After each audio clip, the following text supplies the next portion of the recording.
Apple kind of surprised us with the iPad Air 5. Now, we were anticipating its announcement at the Peak Performance event, but they throw us a little bit of a curveball. Now, the rumors were pitting this to come with an A15 or perhaps an A15X, but then Apple said, nah, let's put the M1 chip in that. And at the time, I remember at the event, like, wow, that's pretty cool. Probably gonna raise the price another $100, and then they kept it at the $600. Like, wow, that's pretty cool. And then when I went to order it, and then I got it and I unboxed it, as I thought more about it, it made less and less sense. Like, why would you, aren't you just cannibalizing the iPad Pro? But I think Apple knows what they're doing. And I have now had a month with this iPad to kind of sift through the weirdness and figure it out. And I think I figured it out. This is the iPad Air 5, 1 month later.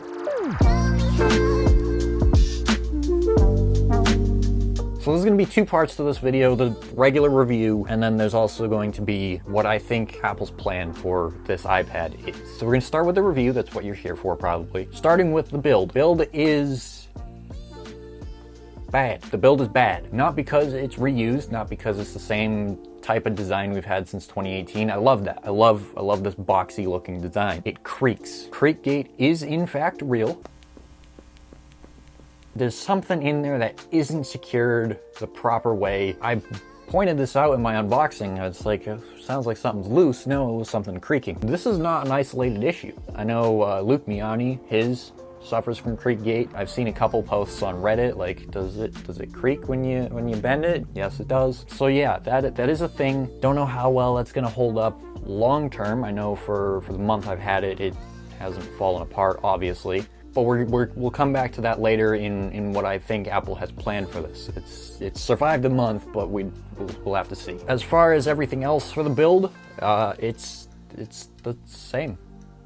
It's the same as the last iPad Air, except new colors. They darkened the blue a little bit. They changed rose gold to pink, and now there's a purple. I think I made the right choice with the blue. It looks really nice. Now, I've already shot the B-roll for this. It almost does it justice. Not quite, almost. It looks really nice. Same aluminum construction, same single camera on the back, no flash, because that is a Pro and Mini feature only. Still got your smart connector, USB-C. I did, however, notice that on the USB-C port, the little tongue inside of it is color matched. So my blue iPad has a blue tongue, so that's interesting. Nice attention to detail, Apple. You got your 4 speakers, 2 on either side, top and bottom. You got your mic on the top, and then you have your Touch ID power button. Same Touch ID from the last Air and the Mini. Still quick, still comfy. I do, however, in an iPad prefer Face ID, just because I'm looking at it, and then there you go, instead of having to come up here and then swipe. I do see the value of Touch ID though. I'm not knocking Touch ID, I'm just saying that I personally prefer Face ID. Around the front is the same 10.9 inch screen, same resolution, same 60 hertz, same gamut coverage. It's the same panel. However, above that panel, we have the new camera. I do believe I forgot to mention this in the unboxing, but whatever, I'll mention it now. The camera has been upgraded. It's a 12 megapixel ultra wide that supports center stage. I haven't used it, like I've used it to demo, but I don't have friends to FaceTime to test, so if you do, it's good, I guess. I don't have friends. But yeah, externally, that's really all that's different, unless you get the cellular version that has 5G now. You're gonna have those little oval cutouts for the 5G antennas, and that's it. That's it externally. All the changes are internal, and by all the changes, I mean 2, and we've already covered 1, the camera. The big change is the M1 chip, same thing that powers my iPad Pro, your MacBook Air, my iMac, Mac Mini, you know, all of the entry-level Macs. This has that same processor. At the cheapest point that you can buy it at is $600. And it is, within margin of error, the same M1 chip that's in the iPad Pro. Within margin of error, Geekbench 5, these are, for all intents and purposes, the same score. So you got your 8-core CPU, 8-core GPU, 8 gigs of RAM, 64 gigs of storage, which I know a lot of people are upset, like, oh, 64 is too small, blah. I kind of agree. My sweet spot's like 128 to 256, especially on the iPad. I usually go for 256. It's a little disappointing, but I'd also like to bring your attention to the iPod Touch 7. That starts with 32. So if you're gonna dog on something for having small storage, start with that. So yeah, M1 chip, crazy power in a mid-range iPad, right? This is a laptop desktop chip that for the past 2 years slaughtered PC notebooks up and down the scale. Now it's $600 in this iPad Air. So it should be no surprise that this thing performs very well. No gaming stutters, no buffering videos, no issues, flawless. This thing is really not taking advantage of the hardware, and that's, again, we'll come back to that in a couple seconds. But you got a lot of power in this thing. This thing is going to last you forever, and it's going to last that forever very fast and very responsive. The software is the same. It's iPadOS 15.4 is what it ships with. It might have 15.4.1 or 16 or whatever. When the time you're watching this, it might have something different. Again, no hiccups, no flaws, nothing.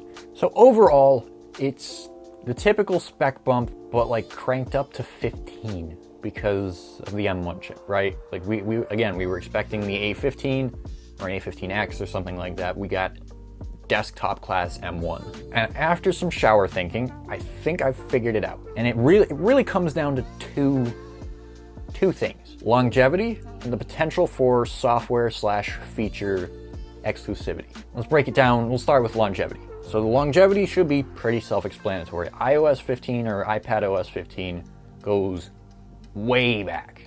Like the iPad Air 2 is still natively supported in iPadOS 15. That thing came out 8 years ago in 2014. I was in 8th grade. Holy shit, I'm old. I got the same iPad Air 2 that I have today running iPadOS 15 as a gift for making it out of middle school alive, and it's still kicking. I think this is slated to become the next iPad Air 2. This is going to be the golden standard for supporting the device.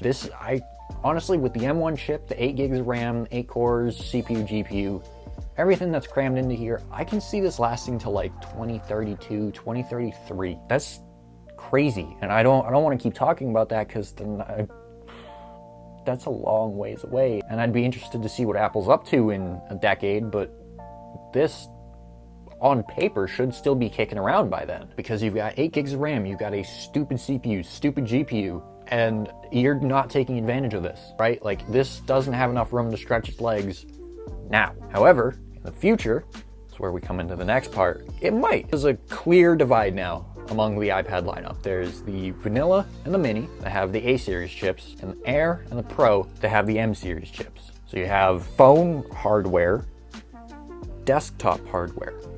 Why would they be putting desktop class hardware in tablets? Part of me wants to think that because they're already making the M1 and because silicon shortage, it's just easier to take the M1 and throw it into another machine than spin up an assembly line for an A15X or something like that. You know, the logical part of me says that's why. However, the wishful thinking within me says they've got plans for this. They're just kind of like, you get an M1, you get an M1, you get an M1.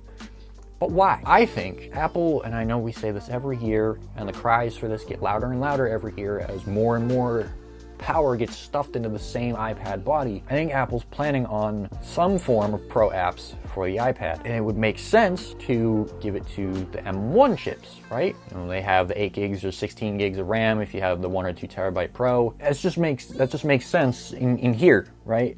At least to me. And it sounds a lot better on paper than, oh, you want to edit Final Cut on the go? Well, you got to spend $1,000 on an iPad Pro. Now, what they can do is they can say, edit your masterpieces on the go with the world-class, industry-leading Final Cut Pro 10, now on your iPad Air with M1 starting at $600. That sounds a lot more enticing to me, and I'm pretty sure it sounds enticing to a lot of people. I think that's what their plan is. They are overstuffing this with power today for it to eventually be able to spread its wings and fully take advantage of that power. Similar to what we had with the M1 iPad Pro, like iPadOS doesn't take advantage of this. What the hell are they doing? I think they're playing the long game here. So iPad Air 5, should you buy it? Yes or no? I wish it was that cut and dry. If you're looking to buy an iPad today and not upgrade it for 10 years, right, until this thing is falling apart and does not turn on, yes, go get one.